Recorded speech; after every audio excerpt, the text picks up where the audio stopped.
Olá, bem-vindos à nossa análise aprofundada de hoje. O tema é algo que a gente ouve cada vez mais: cidade inteligente. Parece uma promessa de futuro brilhante, né? Cidades mais eficientes, conectadas, modernas, tudo com base em tecnologia. Porto Alegre, como muitas outras cidades, está nessa busca. Mas assim, por trás do marketing, o que significa mesmo essa smartificação? Será que é só instalar sensor e lançar o aplicativo? Ou tem algo mais aí, talvez mais complexo nessa história toda? Hoje, a gente vai dar uma olhada em uns materiais que investigam justamente isso lá na capital gaúcha e arredores. Temos um estudo acadêmico, bem crítico até, que analisou a fundo a narrativa oficial da Prefeitura de Porto Alegre. Eles focaram num podcast que a Prefeitura produziu durante um evento grande de inovação, o South Summit Brasil. E para contrastar um pouco e complementar também, a gente tem um guia prático. Ele sugere um jeito bem concreto de ver essa transformação. Usar o Google Earth para mapear a tal smartificação no território do Rio Grande do Sul. Então a nossa tarefa aqui é tentar desvendar o discurso por trás da ideia de cidade inteligente, né? Que história estão contando sobre Porto Alegre e essa modernização toda? Quem conta, com que intenção e, o que talvez seja o mais importante, o que essa narrativa, que parece tão bem montada, acaba deixando de fora. Vamos usar Porto Alegre como um exemplo para entender melhor esse fenômeno e como ele aparece ou não no espaço real. Ok, vamos mergulhar nisso. Começando pelo estudo acadêmico. Ele traz um termo interessante: smartificação discursiva. A ideia aqui, pelo que eu peguei, é que a cidade não vira inteligente só com obra física, com infraestrutura. Ela é também, e talvez principalmente, uma construção simbólica, feita pela linguagem, pela comunicação oficial. E eles focaram no podcast, o podcast da prefeitura. O que essa análise da linguagem mostrou sobre a estratégia da cidade? Exato. Essa ideia de smartificação discursiva é chave. Reconhece que antes da tecnologia chegar fisicamente, ou junto com ela, chegar a ideia dela, a promessa, né? O estudo analisou como Porto Alegre construiu essa ideia. E o que eles perceberam foi um foco, assim, muito forte no progresso tecnológico como algo bom por si só, na eficiência da gestão pública como resultado direto dessa tecnologia e, claro, nos benefícios econômicos. Atrair investimento, novos negócios, essa coisa toda. O artigo até usa dois conceitos que ajudam a entender isso: psicosfera. Psicosfera. E o que seria isso? Seria esse campo das ideias, sabe? O imaginário coletivo que se tenta criar sobre a cidade. Uma Porto Alegre moderna, inovadora, global. E a tecnosfera, que é a parte física mesmo. Os cabos, os sensores, data centers, a infraestrutura tecnológica real. A narrativa busca criar uma psicosfera positiva para então justificar e impulsionar a expansão da tecnosfera. Faz sentido. Totalmente. Uma coisa puxa a outra. E essa narrativa, ela foi sempre igual no podcast ou eles notaram mudanças no jeito de falar sobre isso? Olha, notaram uma evolução bem interessante no tom, principalmente nos episódios que eram ligados ao South Summit, aquele evento grande. Começou mais informativo, sabe? Apresentando projetos, talvez um pouco otimista já. Depois mudou para um tom mais técnico, quase urgente, aquela coisa de precisamos acelerar, implementar logo. E aí, durante o evento mesmo, o tom ficou assim, abertamente promocional, celebratório, quase como se dissessem, pronto, já chegamos lá. Vendendo uma imagem de sucesso, de modernidade já consolidada. Essa mudança não pareceu aleatória, sabe? Acompanhava a necessidade de promover a cidade num evento internacional. E essa mudança de tom se refletiu nas prioridades? Quer dizer, os temas que ganhavam mais destaque mudaram também? Aqui a coisa começa a ficar realmente interessante para mim. Com certeza refletiu.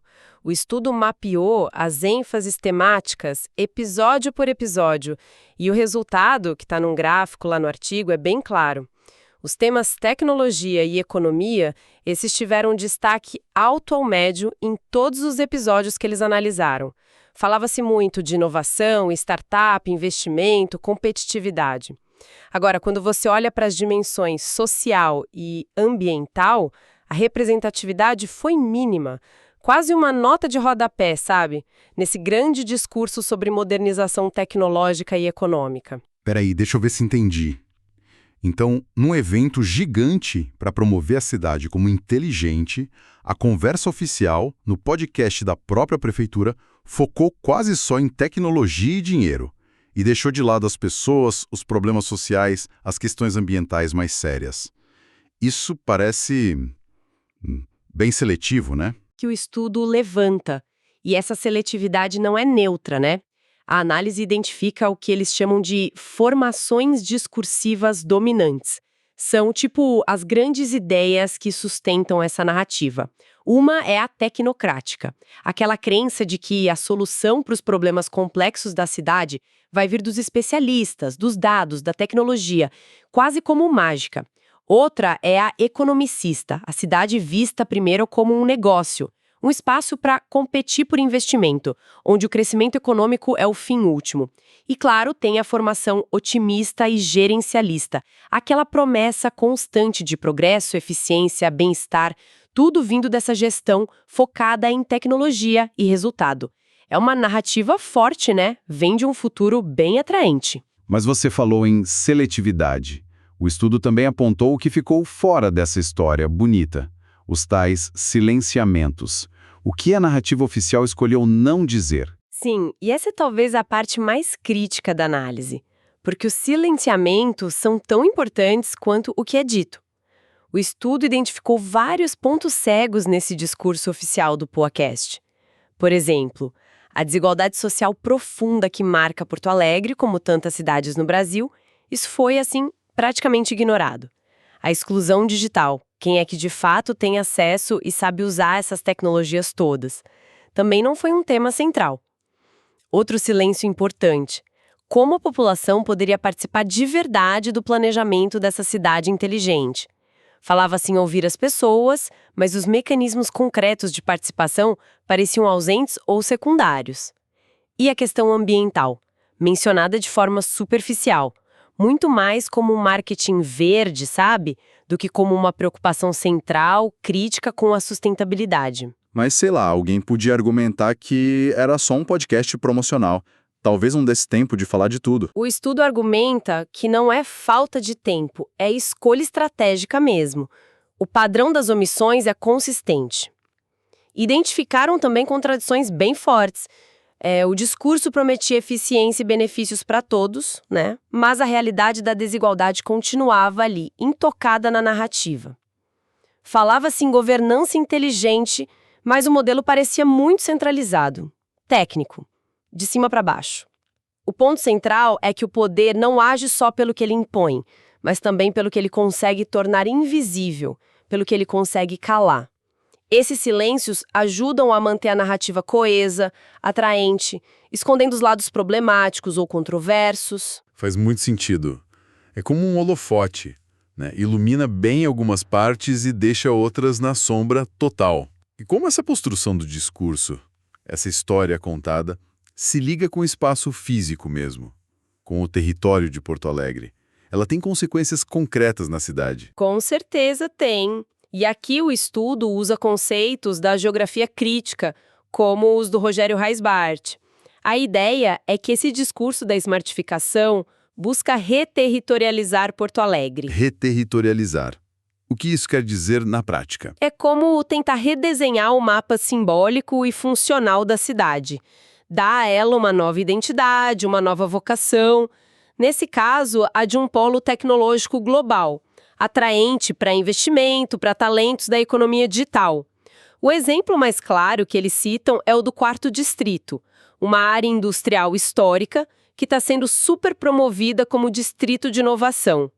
É uma tentativa de rebranding do território, sabe? Imagino que essa reterritorialização possa ter um lado B. Exato. Ao mesmo tempo que se tenta criar esse novo território smart, pode acontecer um processo de desterritorialização. Modos de vida, atividades econômicas mais antigas, identidades ligadas à história daquele lugar, como o passado industrial do Quarto Distrito, podem ser apagadas ou deixadas de lado. E o discurso geralmente ignora a multiterritorialidade da cidade. Multiterritorialidade. Ou seja, ele não reconhece ou não valoriza as muitas realidades, os diferentes jeitos de viver e usar o espaço que existem na cidade, principalmente nas periferias, que talvez não se encaixem nessa imagem de modernidade high-tech. O risco que o estudo aponta é criar uma cidade que funciona muito bem para o capital global, para as empresas de tecnologia, para um certo perfil de morador, mas que pode aprofundar a exclusão e a fragmentação para muitos outros. A narrativa não é só palavra solta, né?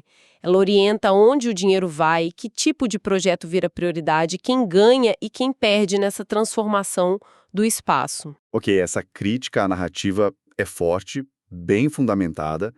Fica claro como o discurso pode moldar a percepção e até a realidade física. Mas como a gente pode sair um pouco só da análise do discurso e tem que haver essa dinâmica no território? Isso leva a gente para a segunda fonte, aquele guia prático sobre mapeamento no Rio Grande do Sul usando o Google Earth. Como essa ferramenta poderia ajudar a gente a visualizar a tecnosfera e talvez até os silenciamentos que você mencionou? Essa segunda fonte é bem interessante, porque ela tenta justamente isso. Usar uma ferramenta acessível, o Google Earth, para tornar visível a geografia dessa smartificação, incluindo as desigualdades. A ideia começa pelo mais concreto, mapear a tecnosfera que a gente consegue ver. O guia sugere localizar e marcar no mapa os chamados espaços de produção inteligente, EPIs. EPIs. O que são? São os lugares onde a inovação e a tecnologia são efetivamente criadas. Parques tecnológicos são um exemplo clássico. O guia menciona vários no RS. Pelotas Parque Tecnológico, Oceante em Rio Grande, City em Erechim, UPF Parque em Passo Fundo, também as sedes de grandes empresas de tecnologia, que o material diz que ficam mais concentradas em Porto Alegre. Até data centers se der para identificar. Quando a gente coloca esses pontos no mapa, começa a ter uma imagem de onde a infraestrutura smart está se concentrando no estado. É quase um mapa do poder tecnológico, né? Certo, mapear onde a tecnologia está. Mas a gente falou tanto de desigualdade, dos silêncios, do que falta. O mapa pode mostrar isso também?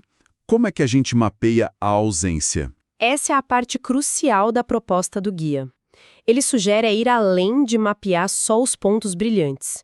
Sugere mapear a geografia da desigualdade. E como fazer isso? Uma das ideias é identificar e marcar no mapa os espaços opacos, ou vazios tecnológicos.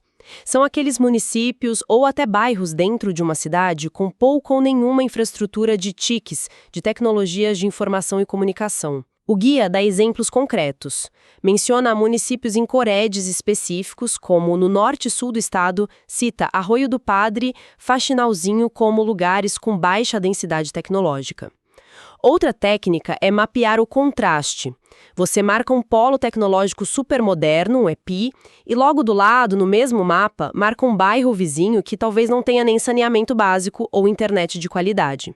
Esse contraste visual no mapa é muito forte para questionar a narrativa de progresso uniforme. O mapa, então, não mostra só os cheios, mostra também os vazios, as fraturas, as lacunas que o discurso oficial muitas vezes esquece. Entendi. O mapa como ferramenta para revelar a desigualdade no espaço. E a psicosfera, a narrativa, a história que se conta sobre esses lugares. Dá para colocar isso no mapa também? Diretamente não, claro. Não dá para desenhar um discurso no mapa. Mas o guia propõe usar as anotações do Google Earth de um jeito muito inteligente, crítico.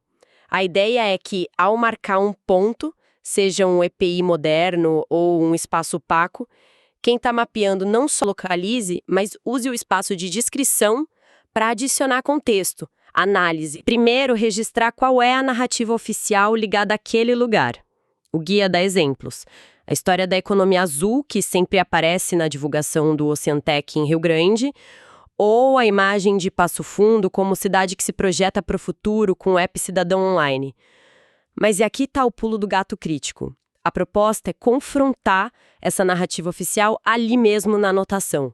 Adicionar informações sobre os silenciamentos que a gente discutiu, quem está sendo excluído, quais os impactos socioambientais que não falam, ou apontar o risco de colonização digital nos espaços mais frágeis, que acabam só consumindo tecnologia sem participar da criação ou adaptação. A anotação vira um espaço de diálogo crítico. Conecta o físico a tecnosfera no mapa, com o simbólico, a psicosfera, as narrativas e suas críticas. O mapa deixa de ser só uma foto e vira uma plataforma de análise, de debate sobre o território. Fantástico. É como usar a própria ferramenta tecnológica para subverter ou pelo menos complementar a narrativa dominante. O guia menciona também outro tipo de espaço, os espaços de uso inteligente, EUIs. Qual a diferença deles para os EPIs, os de produção? Parece importante essa distinção. Sim, é importante distinguir. Os EPIs, espaços de produção inteligente, como a gente viu, são onde a inovação é gerada, onde a tecnologia é criada.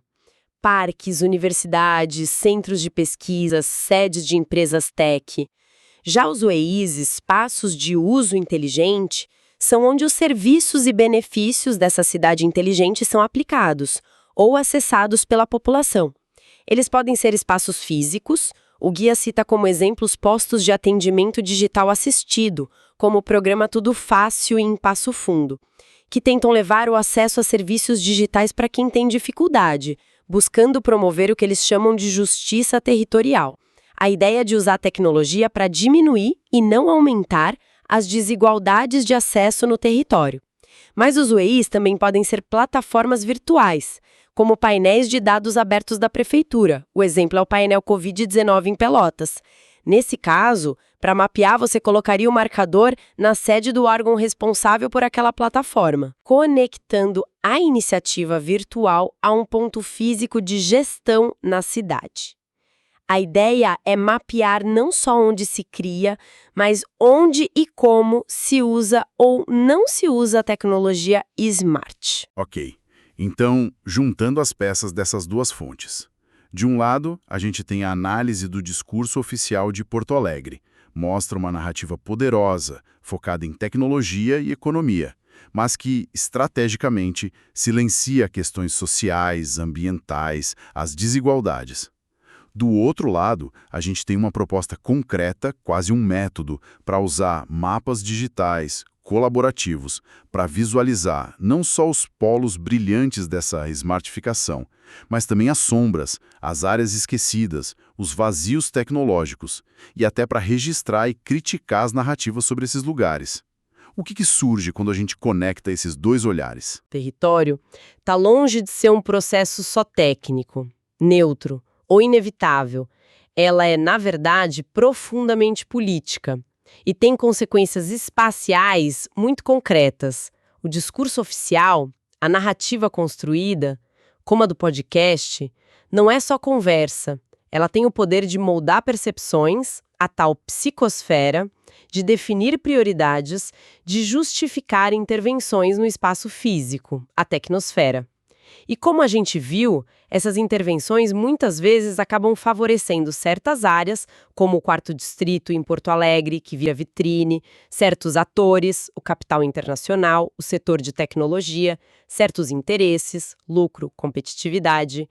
Ao mesmo tempo, essa mesma dinâmica pode aprofundar desigualdades que já existiam e ignorar completamente as diversas realidades e necessidades locais, a multiterritorialidade. O exercício de mapeamento crítico proposto na segunda fonte serve justamente para ancorar essa análise do discurso na geografia real, para permitir que a gente veja onde as promessas se materializam e, talvez mais importante, onde elas não chegam. Fica muito nítido, então, o abismo que pode existir entre o marketing da cidade inteligente, que muitas vezes parece uma solução mágica, universal, e a realidade complexa, desigual, cheia de nuances, de contradições do território vivido pelas pessoas. Exatamente. Os materiais que a gente analisou hoje juntos mostram como aquele conceito importante do Milton Santos, o meio técnico, científico, informacional, está sendo reconfigurado o tempo todo pela digitalização. Mas essa reconfiguração não é igual para todo mundo, né? Ela acontece de forma muito desigual. Cria novas centralidades e novas periferias, novos incluídos e novos excluídos. E isso levanta questões urgentes sobre o futuro das nossas cidades. Que tipo de governança está surgindo? É mais democrática, participativa ou mais tecnocrática, controlada por especialista e algoritmo? Que justiça socioespacial a gente está construindo ou destruindo? Quem realmente ganha e quem perde com essa transformação digital do espaço urbano? E, por fim, o que significa ser cidadão numa cidade cada vez mais mediada por plataforma, por dados, por tecnologias que a gente nem sempre entende ou controla? Fica a lição clara, então. Precisamos olhar para a narrativa dominante da cidade inteligente, seja em Porto Alegre, seja em qualquer outro lugar, com um bom grau de ceticismo, de criticidade, né?